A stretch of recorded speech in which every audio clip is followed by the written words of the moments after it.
C'est une belle histoire. C'est une belle incarnation du travail de la femme. ndax ñaari xale yu jigéen ñoo demandé que mënoon na nekk ñaari xale yu góor wala benn xale bu jigéen ak benn xale bu góor waaye yàlla dafa dogal ni ñaari xale yu jigéen ñëw di ñaanlu ñu jox leen charge ñu defar daayira man leen fu ngeen dëkk ñu ni ma Grand Yoff ma ni ko Grand Yoff de am naa fa sama ñaari waajur yu fa nekk góor gi Chiffre Gueye ak góor gi Moustapha Camara te ñoom ñëpp ils avaient plus de 80 ans waaye xale yi ils n'avaient que 12-13 ans ma woo leen góor gi Chiffre Gueye quelque temps après yàlla woo ko mu dem waaye ñu des ak góor gi Moustapha Camara Moustapha Camara lépp lu mu am mu mobiliser leen ko ne c'est une grande responsabilité pour ma sëñ Mansour Sy dénk mu jël xale yi nag gis nga monsieur le maire ñiy organiser affaire bi ñuy defar daayira bi juddooguñu woon léegi judd nañu ba meññi ñii mu may dimbali si li nga xam ni moom la ma sama papa dénk bi muy génn àdduna sëñ Moussa dafa ni bàyyi xel xale yi waaye waxuma nan laay bàyyee xel xale yi bi mu demee ma seet moom nan ko bàyyee woon xel mooy fexe ba alxuraan jiitu si loolu si xolam bi muy génn àdduna daara ji 20 personnes la woon tey soo fa demee 850 personnes la mokkal alxuraan les meilleures notes au bac le meilleur note au BFM première année de pharmacie deuxième année de pharmacie quatrième année de médecine première année deuxième année troisième année de PC xale yaa ngi mokkal alxuraan ba pare di réussir cette étude la démonstration la plus éclatante et la plus éloquente que nekk si daara ji du la tere nga dem di jàng et ci daara jooju les filles sont plus nombreuses que les garçons c'est déjà le 8 mars que nous vivons au quotidien ma jël xale yi defar leen première chose loolu la fexe ba defar daara ji la deuxième chose mooy daayira bi en leur disant que dem leen defar daayira te ñaari jigéen la ñu woon j'avais laissé à l'esprit que j'étais en train de mettre en pratique l'injonction parentale l'injonction paternelle tey daayira baa ngi nii ñu ngi organiser dynamique avec un leadership à travers Doudou Camara à travers Cheikh à travers Souleymane mais li si gën doy waar mooy que xale yi dañu nekk fii pratiquer seen daayira ba pare les deux premiers présidents qui étaient là muy Cheikh Tidiane Diop et Moustapha ñoom ñoo dem Paris mu am lu nu miin si daayira bi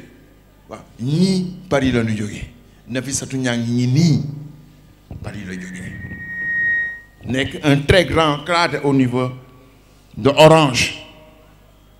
mais daayira bee ka formé waaw Khady Samb mooy doomu Modou Issa Samb papam moo tàggee sëñ Babacar sëñ Moustapha bi sëñ Babacar génne àdduna Khady Samb bii ñu nekk si daayira Paris bi fekk fa ñoom Moustapha fekk fa yeneen cadre ñoom Die Saw ñoom Fama Ngom ñoom Seynabou Dia ñoom ma jigéen ñoom Mami Magam daayira bu nga xam ne bi daayira bi moo ko meññ ñu dem concentré wu sur les ressources humaines ñoom ñëpp bac plus 5 bac plus 16 ñoom ñëpp dans l'intelligence artificielle ñoom rek ñoo ñeme organiser à Paris benn gàmmu le vendredi le samedi ñu organiser un débat international sur l'émergence africaine ñëpp ñëw waaw donc daayira bi ak li nga xam ni moom la def ba mu toll ni mu toll ku mu woo ñu wuy si ka ndax wolof dafa ni ku la tànqam luwul li nga tànqal la tax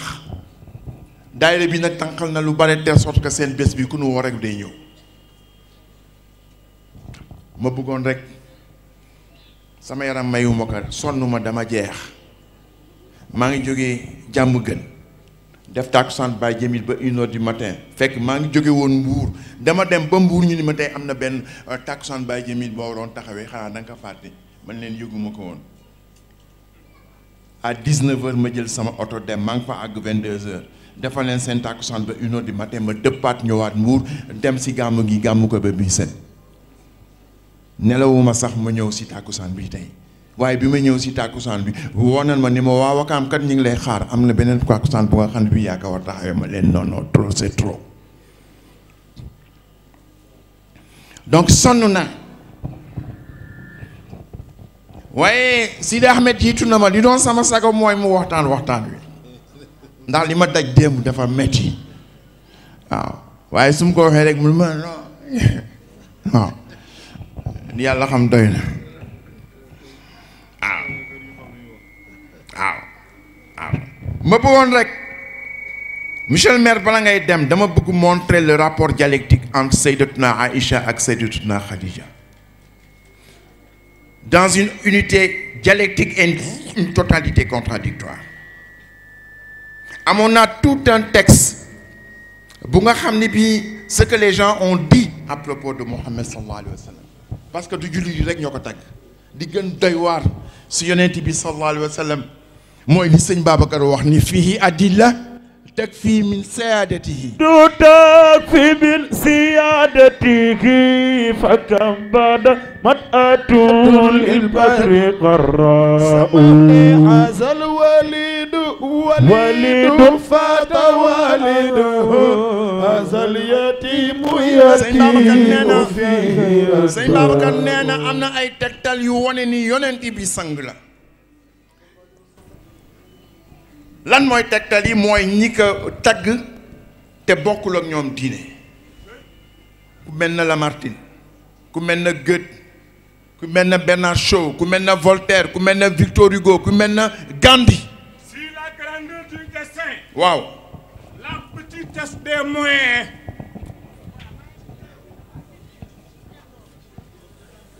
L'immensité du résultat sont les trois dimensions du génie de l'homme.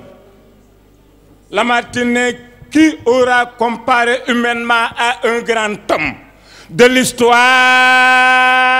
moderne, à Seydina Mohammed. Nous, Lamartine, nous les plus fameux, nous remuons que des armes, des lois, des empires. Ils n'ont fondé quand ils ont fondé quelque chose que des puissances matérielles écoulées souvent avant eux. Mais celui-là, Mohammed, a remué des armées, des législations, des empires, des peuples, des dynasties, des millions d'hommes sur un tiers du globe habité. Il a remué de plus des idées, des croyances. Il a fondé sur un livre dont chaque lettre est devenue loi. Une nationalité spirituelle qui englobe des peuples de toute langue et de toute race.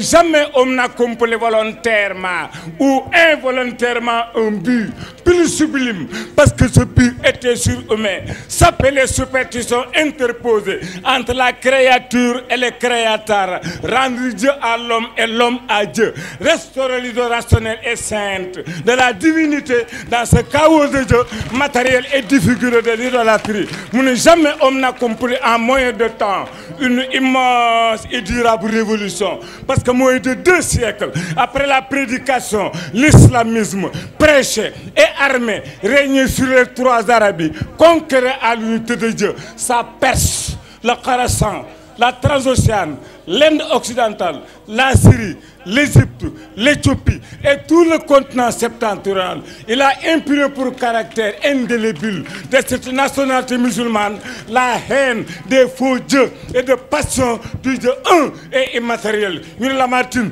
nous qui de Mohammed, philosophe là, orateur, législateur, guerrier, conquérant d'idées, restaurateur de dogmes rationnels d'un culte sans image. Mon fondateur de 20 empires terrestres et d'un empire spirituel. Sur toutes les échelles où l'on mesure la grandeur humaine. Nous connaissons qui ça? Nous connaissons Medina.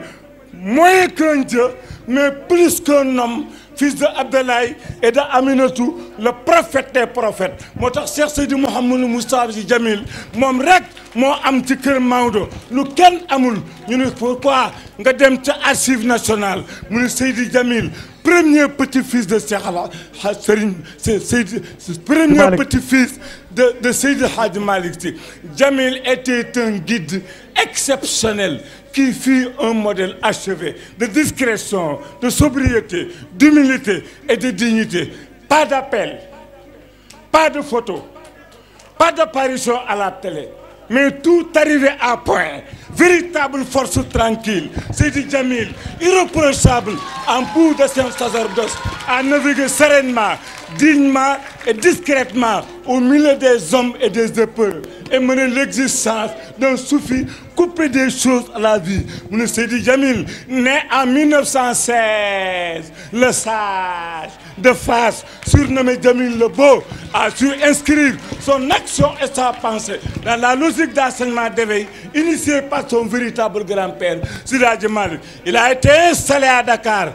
par son père, Serigne Babacar Sy, où il était l'un des fleurons de la Tidjaniya. Mais il saura, dans la discrétion qu'on lui connaîtra, étendre la zawiya de Maodo au-delà des limites. Cheikh Seydi Mouhamadou Moustapha Sy Djamil teg tànkam fam ko teg moo tax ma ne ku sopp Baye Djamil jógal taxaw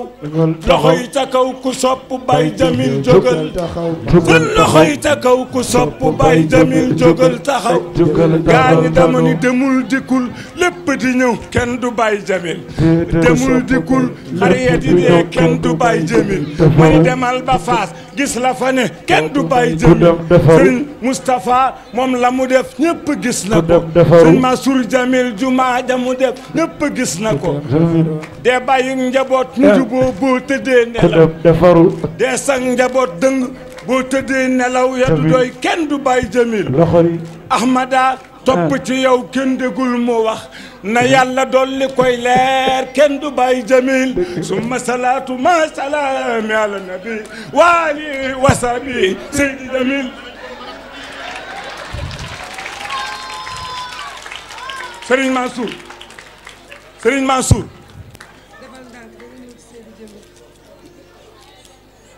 ñëwul woon tey du baax de Serigne Mansour ci lu gàtt kii dama dem ca télé ba wax ba noppi sa njaboot yépp woo ma ca Fass ni ma mag ñaa ngi lay déglu parce que doo ne ci télé bi am foo bokk wax fa tuuti wax ci leneen feneen ba géex nu ngi lay déglu ma ni Seydil Hadji Malick wax naa ko ba Serigne Mansour ñëwee ca Fass yàgg na ne wa aha ne man dama feebar ma ñëw seet si sama njaboot bu kenn way tey auto 28 70 mu ni ma jëlal micro bi sëñ Mansour ni teg keroog yaa ma jëkk a jox euro fàtte nga ko sëñ Mansour ni ma bu subaa yow billaay yow yaa bari affaire fekk ma Tiwaawan ma dem fekk fa Tiwaawan dajeeg Habib sëñ Mansour ni ma lii nga wax ci sama baay Seydi Djamil jox naa la 50 junni moo tax ma ni Seydi Hadji Malick koo dégg mu naan Maodo du sama sëriñ moom moomee koy wax kay sëriñam Seydi Hadji Malick mooy sëriñam xoolal Paul Marty nee na Seydi Hadji Malick gouverneur général moo ma yónni may vérifier sëriñ si kenn ku ne ma gis sa cër ca yàlla ma ñëw Tiwaawan fekk fa sa maam Cheikh Seydi Hadji Malick si Paul Marty ne ma bind la ma gis dem ca gouverneur général mun ma quel est le portrait de ce marabout mu ne ko le maître de la zawiya de Tivaouane était un homme de grande taille au teint clair waaye def leen nii ñu ne ko waaw mu ne beau de visage comme l'attestent d'ailleurs ces photos avec une figure avenante aux traits harmonieux avec des yeux expressif, laissant l'impression d'une intelligence vive et sûre d'elle-même. La silhouette à la majesté nous dit la tradition accentuée par le port de boubou africain, une fort ample, coupé souvent à la jalaba, dans lesquels Seydi Hadji Malick se drapait. Nous Paul Marty, ces boubous africains se coupaient souvent dans des tissus de cotonnade de Balantin à l'indigo. Mais Maodo aimait se jeter négligemment sur les épaules pour rehausser et agrémenter l'ensemble une belle châle appelée Senou Tamba Sembe. Mais le tout surplombé avec le parasoleil qui mesure 92 cm de long, qui correspond au nom du prophète Mohammed qu'il tenait souvent. Paul Martinet, je présente Seydi Hadji Malick parmi tous ses contemporains comme le marabout le plus pédagogue, le marabout le plus instruit, le marabout le plus élégant, le marabout le plus propre, le plus beau et le plus gentil parmi tous ses contemporains. Bon. kon nag vraiment ñu ngi lay sant di la gërëm enrichir nga conférence bi parce que lépp ñu ngi ko delloo si yonent bi sallallahu alayhi wa sallam lépp ñu ngi ko delloo yàlla moo bind tànn yonent bi ba pare nag boole ka ñu nga xam ne ñoo ànd ak moom di liggéey. Le rôle de la femme dans la société, c'était pas seulement... c'est le rôle d'abord dans des circonstances historiques particulières yoo xam ni la femme a eu à émerger. Yàlla bi mu yónnee yonent bi sallallahu alayhi wa sallam pour mu nekk yonent bi mu mujj yónnee daf ko booleeg ñaari jigéen yi nga xam ne ñoo ko dimbali. ku jëkk gi mooy Khadija. Khadija lu ko booleeg yonent bi sallallahu alayhi wa sallam bàyyam Aba Talib à l'âge de 85 ans dafa wax ni yonent bi kaay mu ñëw mu ni ko sa moroom yi nekk fii à Quraysh ku nekk sa kër baay yaa ko yore man j'ai 85 ans mënatuma di génn di dem defi commerce waaye am naa benn soxna su baax a baax ñu naan ko soxna Salimata Diallo soo demee dan la jox 1 million su la joxee 1 million mën nga dem Abu Dhabi mën nga dem Mauritanie mën nga dem Gambie mën nga dem Maroc def sa commerce soo ñëwee delloo ko 1 million yi mu la lebaloon ba pare bénéfice bi ngeen séddoo ko kaay ñu dem ma boole la ak moom mu dem boole ak Khadija ku mu doon dox 1 million 2 millions la wax yonent bi ku mu doon jox 3 millions 6 millions la ko jox yonent bi dem nag mu boole ak benn jaamam bu naan Maysara yonent bi jommal ka si voyage bi su naaju tàngee caru garab yi ñooy dem dajaloo pour keral yonent bi sallallahu alayhi wa sallam moo tax sa maam si ajmani ni ka ara ajaiba irqa al ghusun lo izalu fi sidad al harf mirtakami salliyan ya ilahi wajziyan abadan anna muhammadan al-mukhtar mais xam ni dans la société jahiliya les femmes étaient riches, les femmes étaient des patronnes. Donc Khadija est la première patronne du prophète sallallahu alayhi wa sallam. mu yónnee ko muy dem Syrie di def commerce di ñëw le prophète avait 25 ans. sa maam si Hadj Malick nee na 2 mois après cette mission là bi nga xamee ni Maysara jaamam def na back to office report le rapport de retour de mission si la toog benn bés seg ni Khadija ni yonent bi xanaa bëggoo denc mu ni ko man denc kan laay denc awma lu ma sama salaire sax mënu ma régler mes propres problèmes nan laay denc mu ni ko su fekkee ni ki ngay denc moo la yoreel lépp mu ni ko kooku kan la mu ni ko Khadija Maysara boobu moo dem di dox ba sëy bi am ma bëgg leen nettali rek lu doy waar lu nga xam ni sëñ Mansour moo ma ko doon nettali bi may jàngal buntu bii innal muzawija am qiila aqil walidu sakran min bari tous les jours maa koy jiite maa koy julee fajar maa koy jiite julli juróom suñ dee tudd man maay tudd suñ dee joxe werd man maay joxe werd suñ dee ubbi wasifa maay ubbi wasifa suñ dee ubbi xadra man maay ubbi xadra ba benn bés mu ni ma kaay ma ñëw mu ni ma sa téere maam bi ñëwal ma jàngal la ko xam naa ni dégg nga arab mais sa maam si boppam daf daan wax sama téere bi kañ laa koy dégg man sëñ Babacar moo ma ko jàngal ma ne ko sëñ Cheikh kaay ma jàngal la ko ma ni ko aywa xam nga sëñ Mansour dafa amoon pédagogie mu ni ma soo ñëwee si bayti bi inal muzawija yonent bi kan moo ko may Khadija kaay ma abal lëf prix xam nga nan nga koy miine Fat si Mansour kan moo ko may sëñ Mansour borom daara ji am na ñu wax ni bàyyi tëxam la sëñ Babacar am na ñu wax ni càmmiñam la Cheikh Seydou Mouhamadou Moustapha am na ñu wax ni bàyyi boppam la Mansour Balxaw kon loolu mooy pédagogie daara waaw bi mu koy takk mi ngi am 25 ans moom Khadija mi ngi am 40 ans waaye yàlla daf ko booleeg Khadija parce que am na luy ñëw ci kanam lu nga xam ne nii il faut que mu am une femme mûre c'était son 3e mariage bi nga xamee nag jël bi jàpp na yonent bi sallallahu alayhi wa sallam muy dem si xaarul Hira Jibril fekk ka fa parce que yonent bi dafa amoon benn jukko lépp lu mu am si àdduna wéet moo ko gënal mu dem nag xaaru Hira di wéet ba benn bés rek Jibril fekk ka fa jàpp ka naj ka ba nu yaakaar ni daf koy bëgg rey yonent bi iqra yonent bi ni ka maa ana bi qaari mënuma lire je suis analphabète mu naj ka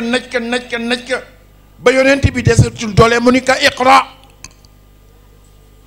jàngal mu ni ka maa ana bi qaari mënuma jàng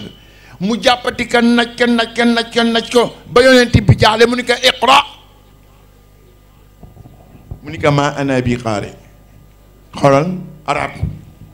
la richesse sémantique la richesse morphologique de l'arabe ma ana bi qaari c'est exactement les mêmes mots waaye bokkuñu signification ma ana bi qaari ñaari jëkki mooy mënuma liir bu mujj bi ma ana bi qaari lan lay jàng mu ni ka iqra bismi rabbika alladi xalaq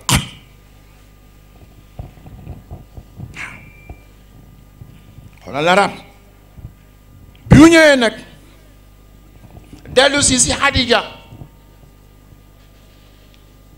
mi ngi lox naan sang leen ma muy lox di lox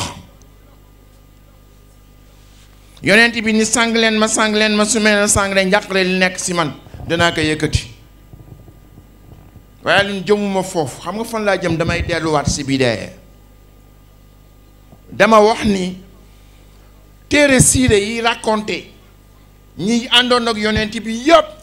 ay góor rek la ñuy nettali te ki jëkk tuub mooy kan mooy Khadija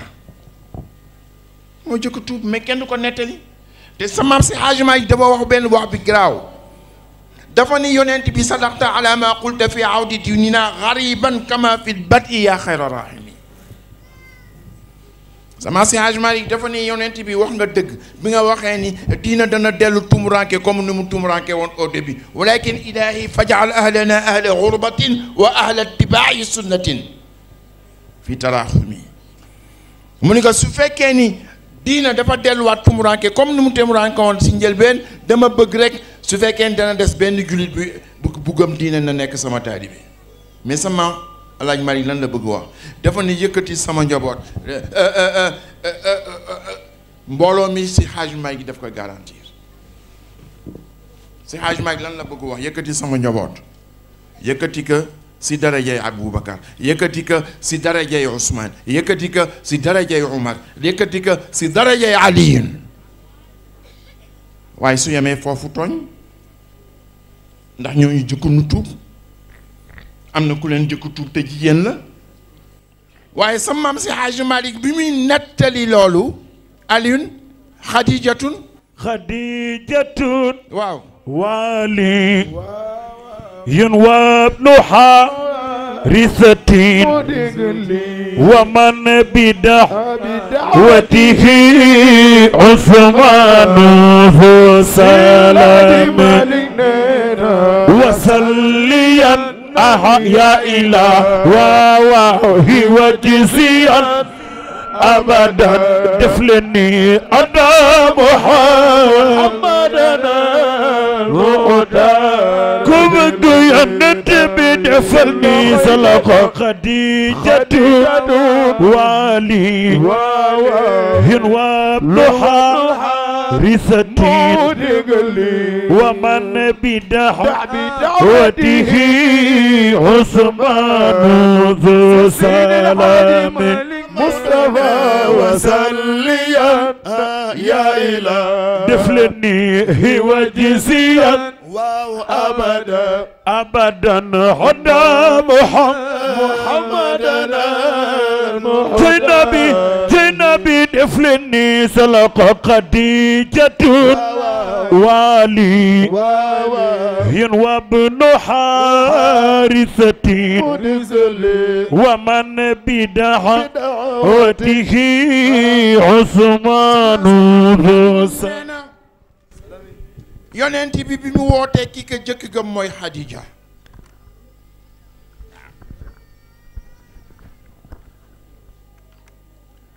ki si topp mooy Aliyun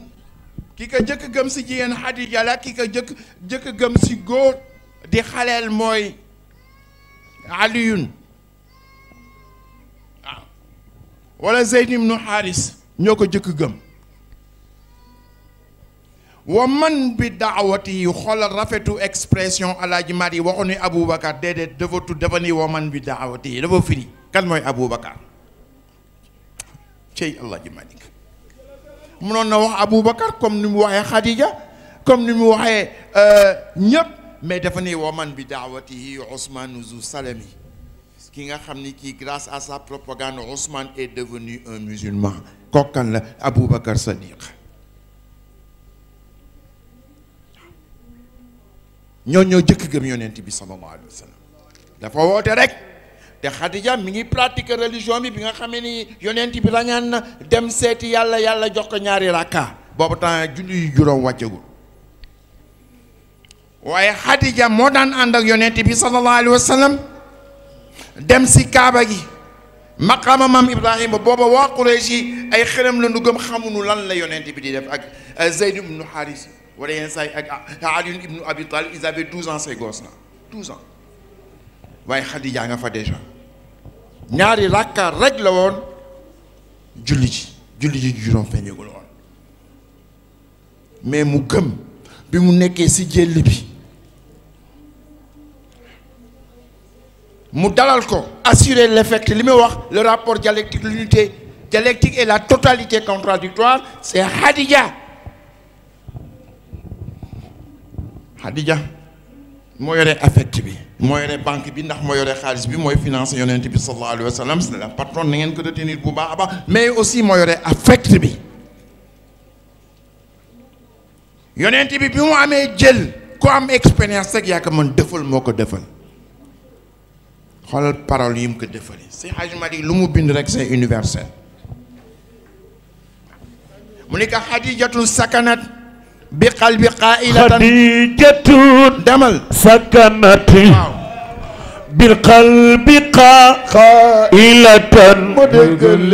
lam yuxzikal lahu fi daarayni la taakibi defalni wasalliyan yaa ilaa def leen ni wajziyan abadan Maodo ko wax anna Muhammadan muxtaar ni mu taggee yonent bi sallallahu alayhi wa sallam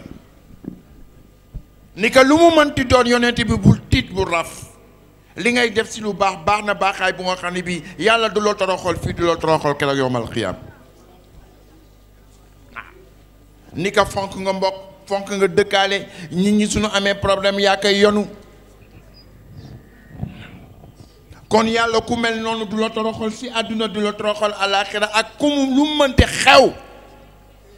yàlla dana nekk à tes côtés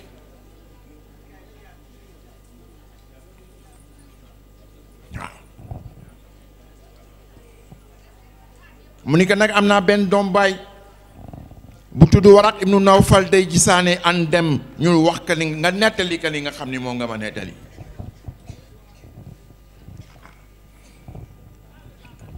Xadija téye si loxo yonent bi sallallahu alayhi wa sallam ni ko nettali ka li nga gis mu nettali ka li mu gis mu ni ko taxawal mu taxaw mu ni ko muurul mu muuru mu ni ko est-ce que yaa ngi mu ni yonent bi est-ce que yaa ngi gis li nga doon gis ba tey mu ni ko mi ngi nii Jibril nga nii toog mu ni Xadija dindi sa musóor mu dindi sa musóor mu ni ko est-ce que yaa ngi gis li nga doon gis ba tey mu ni ma gisatu mu ni ko gisatuma ko mu ni ko kooku malaayika la du seytaane su doon seytaane du bouger mu ni ko kon Xadija muuñal sa borom kor li mu gis mooy ni yonent yàlla Moussa doon gis kon kii yonent la moo tax nag les historiens se posent la question de savoir kan moo jëkk tuub kan moo jëkk gën yonent bi Waraq ibnu Nawfal la wala Xadija la ndax moom mu jëkk wax ni kii yonent la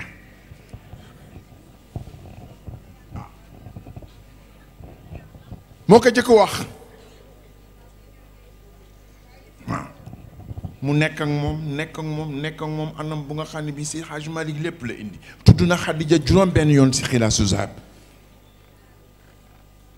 te waxtu wu tuddee Khadija si xilaas doob mën nga si bind thèse xoolal li mu ko taggee Khadija li mu taggee yonent bi sallallahu alayhi wa sallam l'éthique musulmane n'existait pas makarimul axlaaq amagul islam wàccagul la morale de l'islam wàccagul fan la Khadija jëlee les qualités fan la xamee ni man damay faral di wax naan man soxlawuma diine pour xam ni fen baaxul njaaloo baaxul sàcc baaxul woraate baaxul ton humanité et ton humanitude war na la guider ba nga xam ni doo fen doo sàcc doo woraate doo njaaloo moo tax Khadija li mu taggee yonent bi sallallahu alayhi wa sallam yëpp la morale musulmane n'était pas là donc il y a une sorte de morale universelle pour nga xam ni t'as pas besoin de religion pour nu ma wax leen ni yoon wi fii la loolu rek mën nga si bindi thèse te yëpp la Seydi Hadji Malick di indi Seydi Hadji Malick yal nañu ko yàlla fayal waaye li doy waar si Khadija déglu leen bu baax lim leen di wax les doyen ko dégg feneen yonent bi Seydina Abubakar dafa am benn soxna si am doom bu tudd Asma Asma moo joué woon le rôle considérable bi yonent bi di gàddaay di dem Medinatu Munawwara c'est Asma qui s'occupait des chevaux ak gëléem bi waaye Asma bi muy juddu yaayam dafa des kenn mënu sauver yaayam Abubakar toog lu yàgg sëyul ba benn bés mu am benn jigéen bu rafet bu naan Rumaan mu sëy ak moom mu ëmb bés bi nga xamee ni mi ngi war mucc mu am ay difficulté Aboubacar addunaam tukki dafa ni li xewoon si jabaram bu njëkk bi mooy xewaat si jabaram bi accoucheuse bi ñëw ni ko Aboubacar tu choisis tu veux que je sauve l'enfant et perdre la mère mais je ne peux pas sauver l'enfant et la mère su fekkee dem leen di jéem sauver ñoom ñaar ñëpp dañuy dee Aboubacar wax accoucheuse bi ni que maa ngi lay yëgal benn affaire sama jabar bi Rumaan soo ko reyee fii doo génn fii ci sa bakkan ak sa bakkan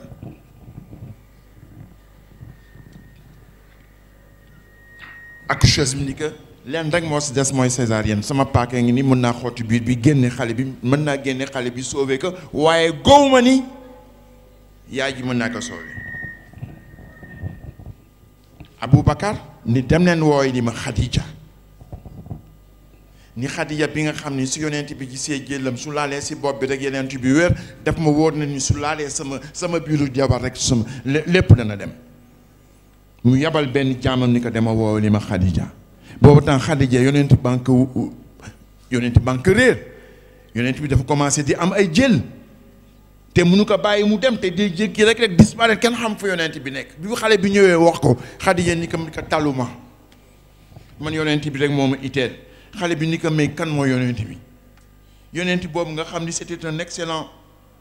commerçant di am ay bénéfices yu kenn amul jékki-jékki ni yonent la di woote màkk yëpp génn nañ si moom waxu dof yooyu mooy lan mu ni ko kooku mën nu arrêté mu ni ko man de yonent bi rek moo ma itteel xale bi ni ko gis nga kii di la woo si soxnaam c'est le meilleur ami de ton mari bi ko kenn gëmulee moo ko gëm moo koy défendre jour et nuit Khadija nag ni ko nag touché nga ma li nga ma wax yëngal na ma kon danaa dem dama ragal ni su ma demul sax yàlla su ko jegee dan ma mere dama yeggul sax ni su fekkee ni demuma yonent bi su ñëwee ñu nettali ko dan ma mere kon nag damay dem mu daal di ñëw laal biiru Rumaan li ko doon metti yëpp daal di sedd Aboubacar dégg xale buy jooy mu daal di dugg si Khadija ni ko sa doom sauvé na sa soxna sauvé na waaye Rumaan jabar ji ni ko nag waaye nag malheureusement c'est une fille boobu temps Aboubacar est déçu d'avoir une fille parce que ñoom ñëpp dans la société de la Mecque su ñu amee doom góor la war nekk warul nekk jigéen waaw yatawaara min alqawmi min suui ma bushira bihi ayumsikuhu ala hu waaw moo tax mu ni que je suis déçu parce que je pensais à mon héritage léegi benn góor laa am bëggoon naa am beneen góor pour affirmer ma validité dans la société mécoise te pourtant Aïcha moo juddu bi Aïcha di juddoo Khadija sëy na ak yonent bi 20 ans te xamul ni kii muy réew di tey kii muy soobe tey mooy nekki wuccam loolu yàlla ni muy boole Khadija moo tax ba Aïcha dund waaye mooy nekki wuccam bi ñu koy may yonent bi 6 ans la am bi ñu koy jébbal yonent bi 9 ans la am waaye Khadija indaale une qualité maa ngi nekk système mu famille de le rôle de la femme dans la société Aïcha indi benn qualité bi yonent bi di génn àdduna 18 ans la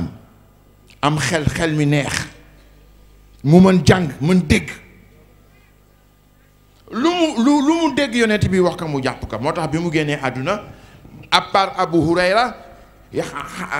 Aïcha moo ëpp li mu génne ci ay hadis ndax xale bu tuuti la woon 18 ans la amoon am xel am intelligence mokkal l'histoire des prophètes mu daal di judd di màgg ba bi yonent bi ñëwee jot nouvelle bi ñu ni ko léegi mën nga gàddaay mu ñëw si kër Aboubacar yonent bi ni ko génneel ñëpp mu ni ko bul ma génne kenn ndax ñi fi nekk yëpp sax ay njaboot nanu bi mu laajee yonent bi ni ko damay ànd ak yow si gàddaay gi mu ni ko da ngay ànd ak man Aboubacar dafa kontaan bay jooy Aïcha wax ni c'est la première fois ma xam ni am na jooy yu nga xam ni ay jooy yu bànneex la ay jooy yu mbégte la foofu la ko yonent bi jëkk gisi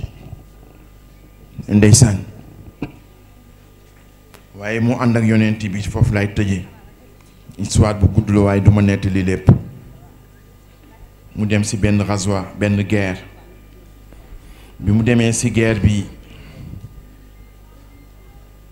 mu soxla boppam dem di waaj fekk dem nañu ci guerre bi bay dellu ci waat bi mu ñëwee mu soxla boppam dem di waaj bi mu ñëwee bay bëgg yéeg ci gëléelam elle se rend compte que caq bi mu takkoon rot na mu delluwaat di wut caq bi mu delee utee caq bi ba gis caq bi mu dellu see caravane bi daal di déplacé wu parce que kenn xamul ni nekkul ci biir paladin lan koy waxee mooy benn néeg moo xam ne bi yaa ngi koy aj ci kaw gëléem gi ndax ñi koy yëkkati Aïcha woyof na woyof bu nga xam ne bii mu nekk seeg ñu bañ ci nekk yëpp doo ko yëg fekk ñoom ñoo doon jël paladin bi teg ko ci kaw gëléem gi defe ne mi ngi ci caravane bi daal di départ Aïcha bi mu dellu see mu gis ni caravane bi départ na waaye retrouvé na collier am ca xam mu toog di jooy ba gëmmente bi mu gëmante mu wut lu nga xam ne nii def ko mu tëdd di nelaw ñoom dañu amoon ay éclaireurs su fekkee ni camp bi dafa décampé suñu demee ba sore dana am kuy dellu siwaat seet ndax amul ñu fi bàyyi seen ay affaire mu for ko jox ko ñi nga xam ni ñoo ko moom bi mu retourné sur les pas de la caravane mu gis ne am na benn nit bu nekk fee muuru mu daal di daw si ni ko kii kan la Aïcha tëb mu xàmmee que ni Aïcha la ndax avant que jigéen ñi di muur seen kanam xamoon na kan mooy Aïcha Aïcha mu reeku na mu ni ko kii de Aïcha la ndeysaan mu wëlbatiku ni ko yolal gëléem bi ni ko yéegal ci kaw gëléem bi mu yéeg ci kaw gëléem bi nekk ci kaw moom mu téye gëléem bi di ko ommat ba dugg Medina munaafiq yi na commencé la ilaha illallah ñaari xaleel nekk seen diggu naw depuis toute la journée kenn xamul fu mu nekk ba léegi ñu ngi deewaa teer yi kenn mucc ci sa morom accuser la femme du prophète d'adultère nouvelle bi daal di propagé wu dans tout Médina Aïcha xamul ba tey lu xew mu ñëw si yonent bi sallallahu alayhi wa sallam elle s'est rendu compte que yonent bi changé na su musaan ñëw y avait beaucoup d'affection daf ko daan bës et tout ça bu ñëwee rek day taxaw si bunt bi ni ñëpp a ngi seen jaam ñun ñëpp a ngi seen jaam mu daal di tëj dem yoonam dem si beneen soxnaam Aïcha bi mu toogee ba mënu ko muñ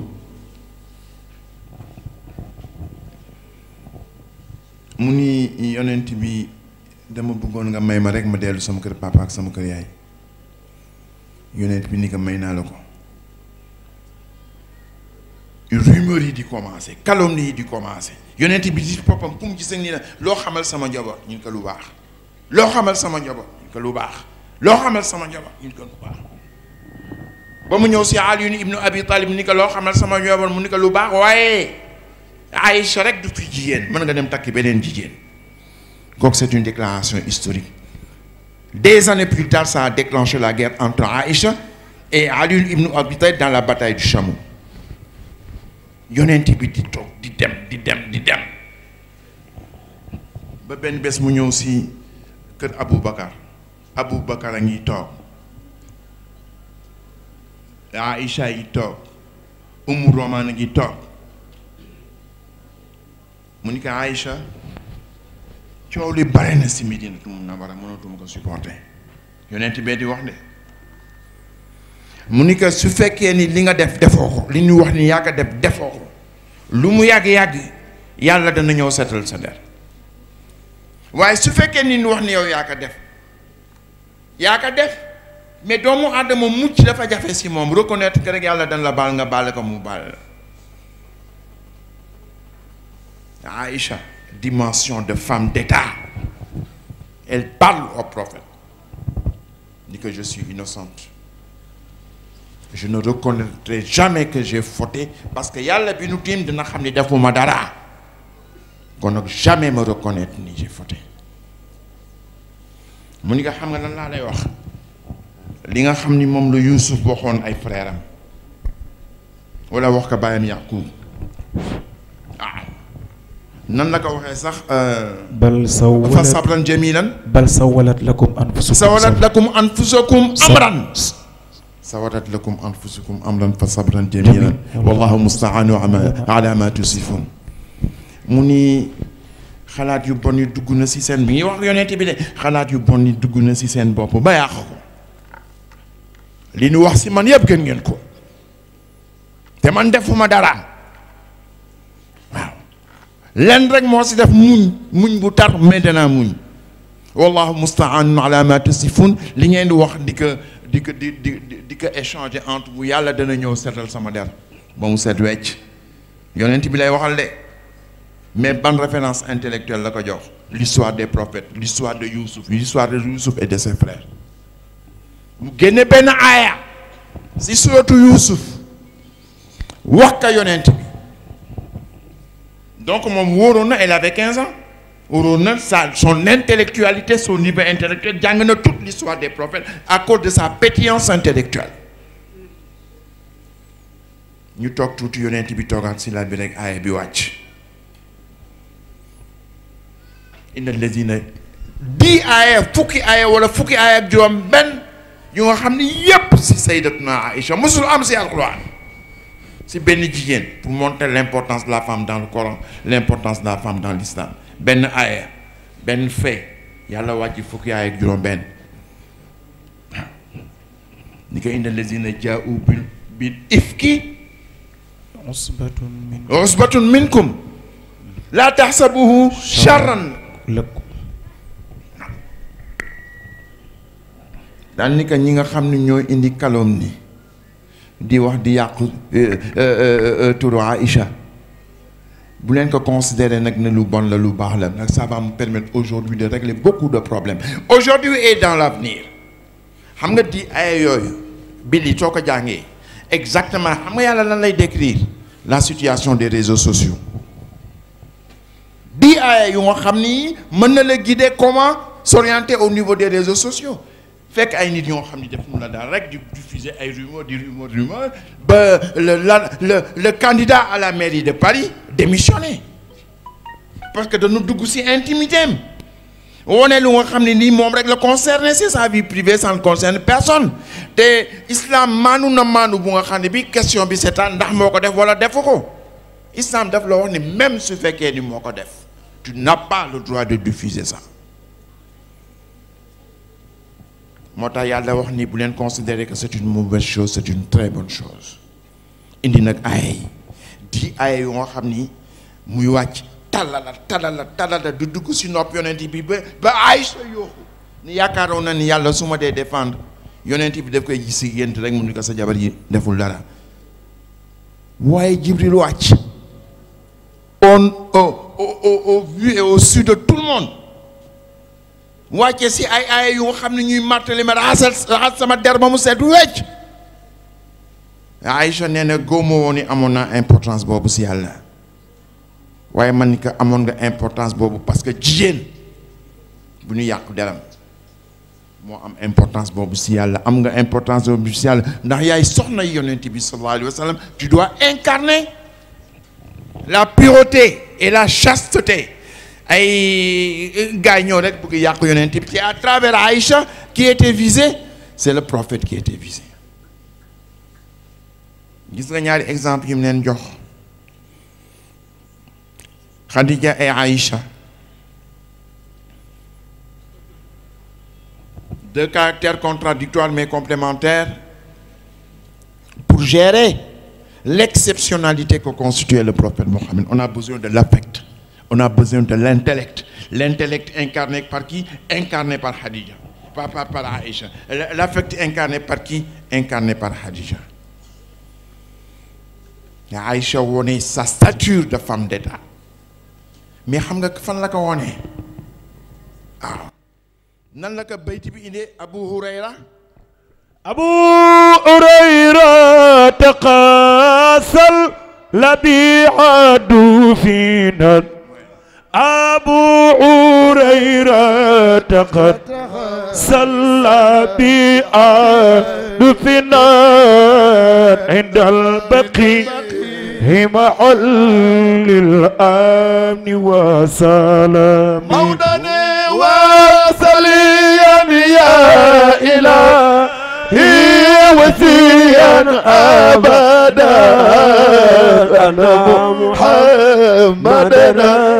مختار في الخير تنتبه دفلني أبو هريرة قد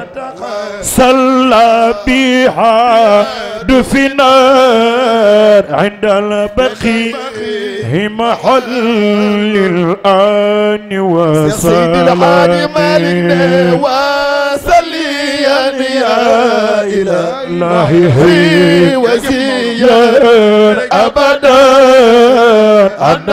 محمدنا المختار في القدم دفلني لقى أبو هريرة قد صلى بها دفنت عند البقيع محل للأمن والسلام سيد العادي مالك نينا وسليا يا إلهي وجزيا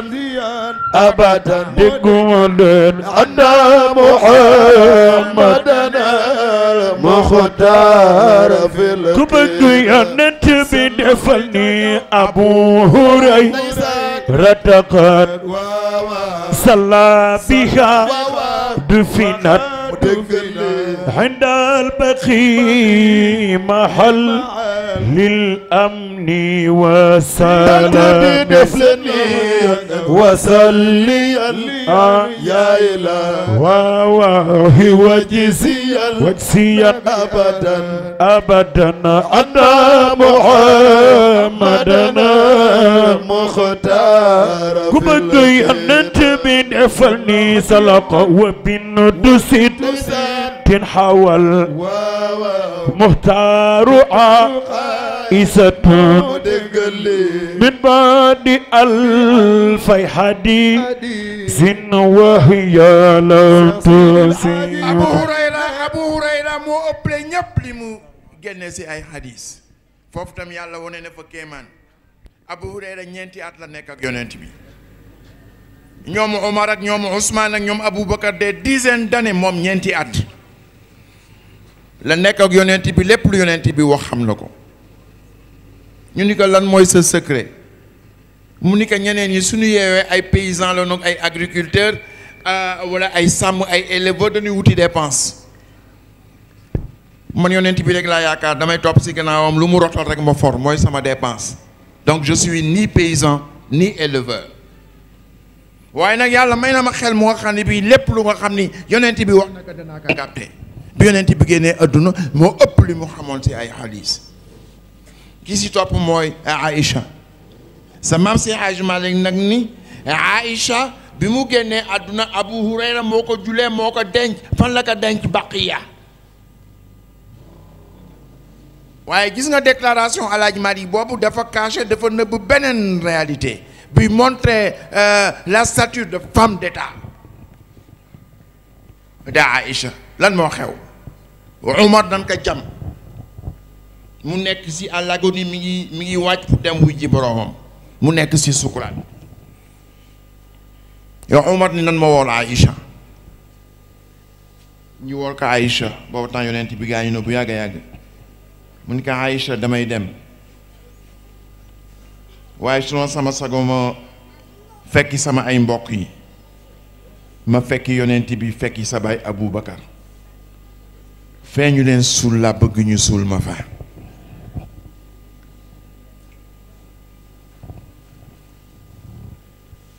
Aïcha dafa nekkoon intellectuel nekk tey ni tekk wolof dafa ni sonee tekk woon la yoon mu ni nag Omar wax dëgg yàlla man na jaayam la papaam la ni ko wax dëgg yàlla foofu sama bopp laa ko préparé loon te muy itam nag lu jaadu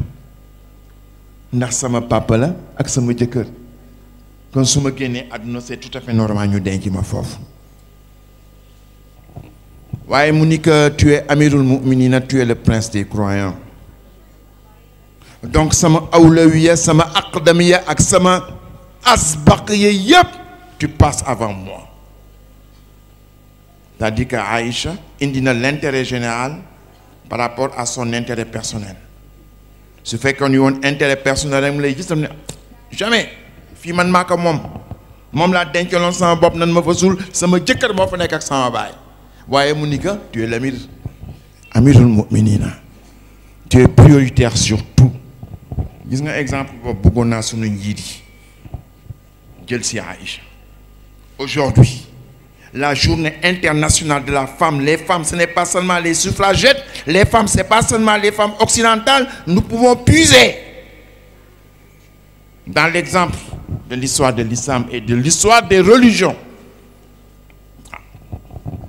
Nous pouvons puiser des sources qui nous permettent d'orienter notre vie de tous les jours. J'ai voulu montrer à travers mon discours cette unité dialectique, cette totalité contradictoire entre la vie d'Aïcha et la vie de Sayyidatuna Khadija. Quelqu'un qui aurait l'affect, quelqu'un qui aurait l'intellect. C'était le rôle social de la femme pour accompagner le prophète Mohammed sallallahu alayhi wa sallam dans sa noble mission. loolu mooy ëmb bi nga xam ne bi moom laa leen indi woon tekkiwum ko ba mu jeex. Mais je propose une nouvelle lecture de la Sira. Une lecture bon, qui va réinvestir beaucoup de sciences. Il y a l'anthropologie,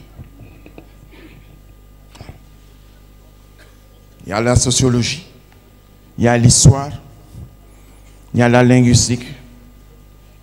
qui nous permet aujourd'hui d'avoir une nouvelle lecture des versets du Coran, sans pour autant dévier par rapport à l'enseignement général du prophète Mohammed sallallahu alayhi wa sallam. Nous avons essayé, avec beaucoup de maladresse, tekki leen ëmb boobu ñi ñaan yàlla rek li ngeen fekk ci biir ëmb bi yàlla na dëppook seen yaakaar yàlla bu yaakaar tas ci xale yi yàlla na yàlla def leen ñuy mag di mag yu am mburu comme ni ko waa Ndar di ñaane di sant nag di gërëm góor gi Moustapha di sant di gërëm sunu ay waajur yi nga xam ne ñoo nu uuf la xale yi teg leen ci yoon ba nu mën def lii ñu def tey gis nga tey dama dem Mbour bi ma demee Mbour ma gàmmu leen gàmmu gu neex tey suba teel ñu ni ma xale yi dafa am benn ay sketch ou bien benn prestation bu ñu la préparé woon nañ ko daaw nga yàkkamti woon waroon dem au Vatican ba defuñu ko dañu jooy sax waaye tey ren ni il faut nga ñëw.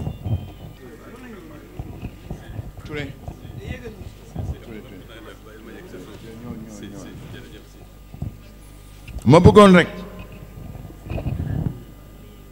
waaw kon nag Mélanie kontaan nañu sa teewaay yal na yàlla yàggal taxawaay bi c'est un point de départ bu nga xam ni bii nous aurons d'autres occasions d'agir ensemble dans le domaine de l'humanitaire mais en tant qu'acteur et actrice de développement je suis persuadé qu'on va se retrouver inch'Allah taala di sant nag xale yi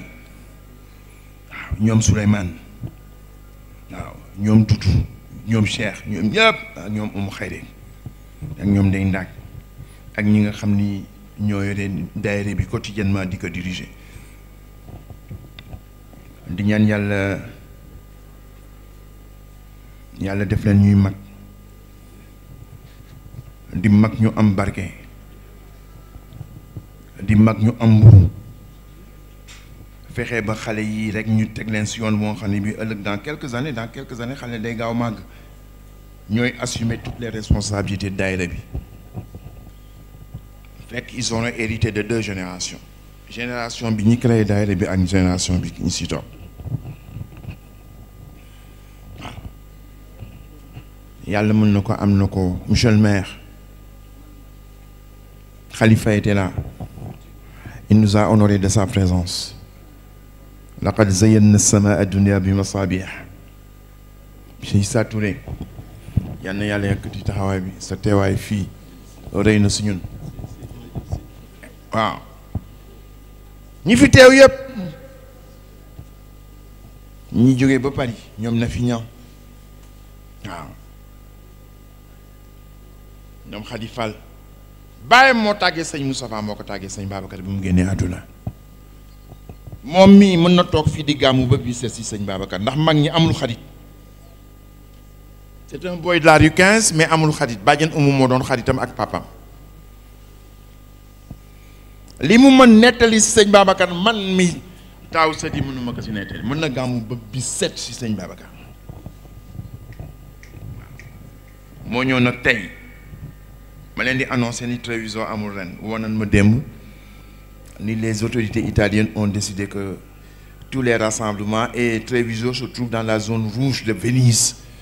et il y a 15 millions d'Italiens qui sont en quarantaine et comme Treviso les gens fépp la ñu jógee ci Italie di ñëw ils ont trouvé sage avant même que le gouvernement italien prenne une décision ils ont écrit pour dire qu'ils ne voulaient pas faire cette année à cause des engagements waaw ñoom ñëpp at mu nekk damay ànd ak ñoom ñu dem Treviso c'est l'une des plus grandes créations en ce qui concerne la diaspora nuyu nag bu baax a baax ñoom Binta Diak bu Ablaye Diak boo xam ni mi ngi jóge ba Paris moom tam waxtu wu ma gëstoo rek gis ko sama wet tey bi mu ko waxee ni ko ñëwal ñëw na wax naa DS Jamil nañu ñëw wax naa waa panel bi nañu ñëw ñoom ñëpp ñëw nañu wallahi wax dëgg yàlla ma bëggoon nag Mélanie yeewi la nga dem mais nag dama lay wax benn affaire nous voulons faire de cette manifestation la fête de la culture la fête de l'intellectualité une fête annuelle sa teewaay tey neex na si ñun bu baax a baax yàlla na nga ko teewee ay déwén yu bare bare te ñu partager ñun ak yow l'amour de sëñ Babacar yàlla mën na ko yàlla na ko def wasalaamu aleykum wa rahmatullahi taala wa barakatuh sëriñ bi mu ne ñu nangu ñaan ñu tàllal loxo yi balaa ñuy jóg ñu nangu ñaan amin ya rabbi amin amin ya rabbi amin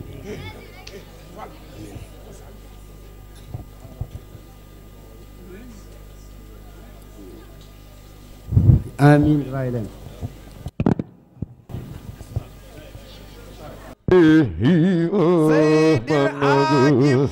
علينا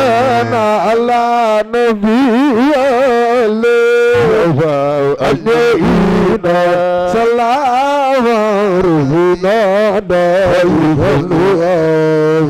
أنا صبيا خديجة وعلي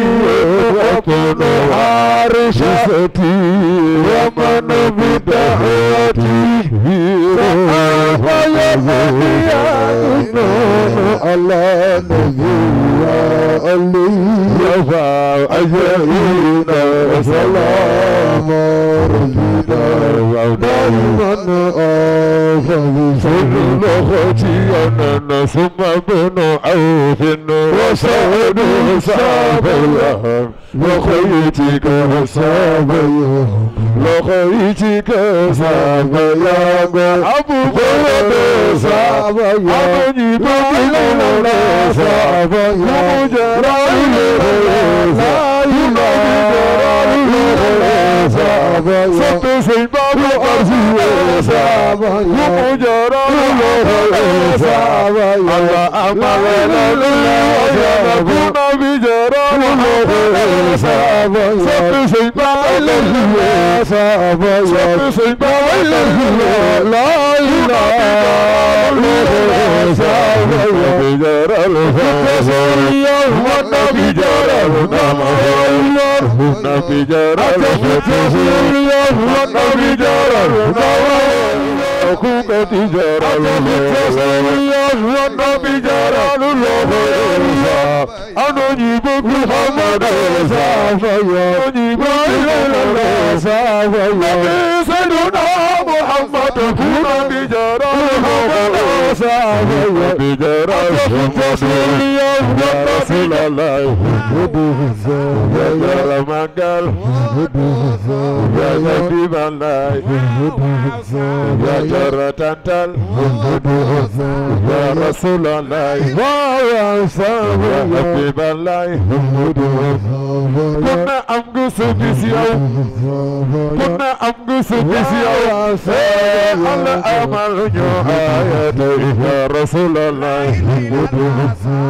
من جهنا لسمينا يا رسول الله كنا أمجس بسيو كنا أمجس بسيو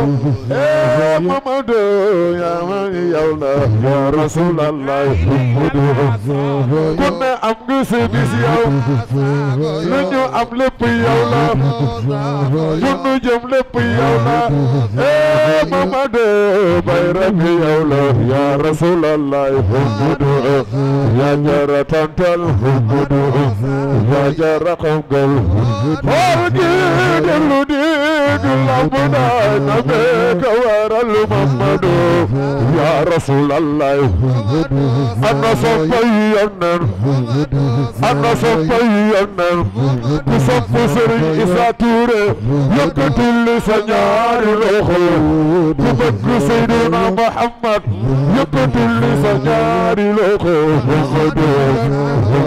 ابن عبد الله محمد ابن عبد الله محمد ابن عبد الله محمد ابن عبد الله محمد ابن عبد الله محمد ابن عبد الله محمد ابن لغتكم الله محمد ابن عبد الله ابن عبد الله ابن عبد الله ابن عبد الله صلى الله عليه وسلم عبد الله يا النبي ابن عبد الله ابن عبد الله ابن عبد الله ابن عبد الله ابن عبد الله أبنات يا أبنات يا أبنات يا صلى الله عليه وسلم أبنات يا أبنات يا سلا خيك قد كناك يا كل يوم قد كناك يا كل يوم يا تالي سرتالي سرمني لماذا جاني يا ساي قد مسنين من لا يا ويدانا يا ساي قد مسنين منيلا يا ميدانل جهتالي تسيسر بابا درمني يندل